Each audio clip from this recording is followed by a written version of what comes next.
There really is a connection between the lyrics and between the violence and the prejudice that gay and lesbian people face. Homophobic? Nah, you're just heterophobic. The most clear manifestation of that for GLAAD has been the hundreds of hate emails we've received, many from Eminem fans. That's the shit I say, I just make it up to make you mad. Kiss my white naked ass. If I said 6 lines about raping or killing or whatever, and then came back with, I'm kidding, don't do this, it didn't matter. It was almost like I didn't say that. It was almost like he just said raping and killing and faggots, and that's all he said. Despite their best attempts, the anti-M lobbyists failed to halt the album's momentum. You guys get that shit? By the time M dropped Stan as a single in December, the Marshall Mathers LP had sold upwards of 8 million copies. Anyways, I hope you get this, man. If he passed, this is chat, truly yours, your biggest fans, this is Stan. I don't think anybody in their wildest dreams would have predicted this. We didn't know it was going to be, you know, this crazy. Now you're off and running. Superstar.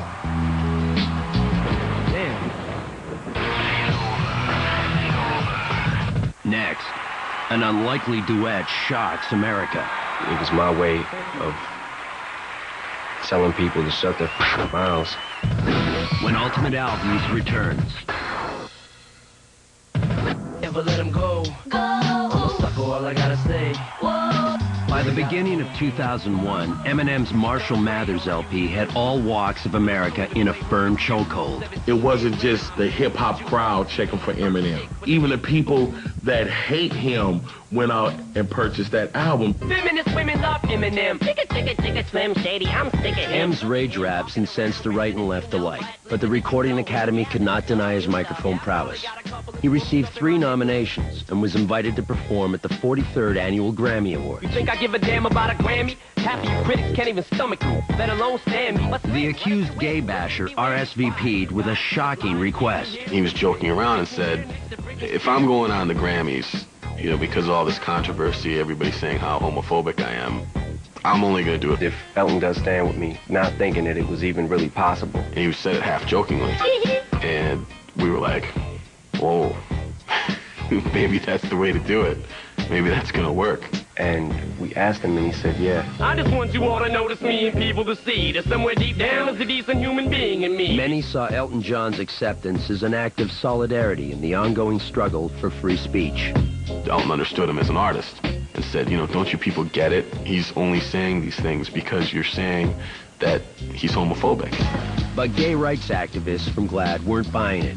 They believed the Grammy performance invitation and nominations were advancing Eminem's hateful agenda. His Grammy nomination sends a really dangerous message to the music industry that not only can you write and produce and release any lyric you want, but you'll be rewarded with it. On Grammy night, February 21st, 2001, GLAAD and other groups opposed to M's intolerant lyrics organized vocal protests outside the venue. And to ensure their message was heard nationwide, GLAAD convinced CBS to air this anti-gay bashing public service announcement during the Grammy broadcast. Fag, queer, faggot! Its message, delivered by the mother of gay murder victim Matthew Shepard, was poignantly clear. The next time you use words like these, think about what they really mean.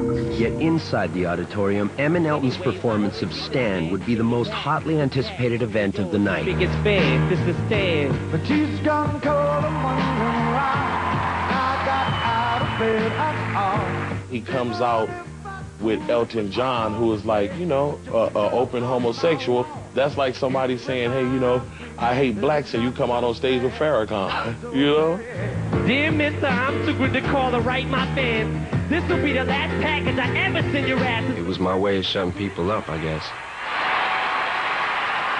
M capped his performance with one final act of reactionary defiance, letting all of America know just how he felt with the lifting of 2 fingers. Amid a flurry of controversy, the Marshall Mathers LP trotted away with 2 Grammys for Best Rap Album and Best Rap Solo Performance. First of all, I want to thank everybody who could look past the controversy or whatever and see the album for what it was, and also for what it isn't. It was just important to see, you know what I'm saying, these people actually recognize us. It's not just because he's white, it's because he got in there and he did his thing.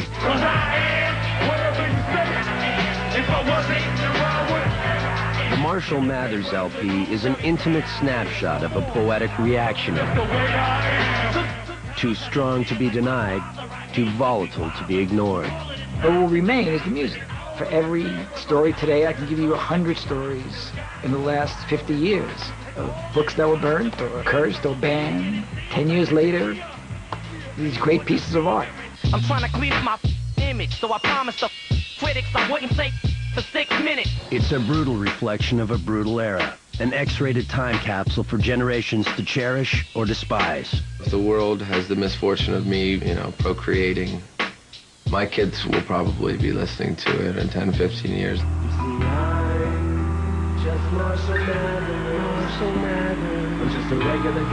For better or worse, Eminem's Marshall Mathers LP is a blistering blast of foul-mouthed swagger. Here, let me turn this rough right now. That cussed its way into hip-hop history. There is a positive message in my music, and it's for you. Roll it one more time, loud as you can. I'm Slim Shady, yes, I'm the real Shady. All you other Slim Shadys are just imitating, so won't the real Slim Shady? You dine at the finest restaurant, you live well. You own the finest restaurant, which is named after your brand new clothing line. You're living large. VH1 All Access Rock Stars Living Large is next. I'm Slim Shady, yes, I'm the real Shady. All you other Slim Shadys are just imitating, so won't the real Slim Shady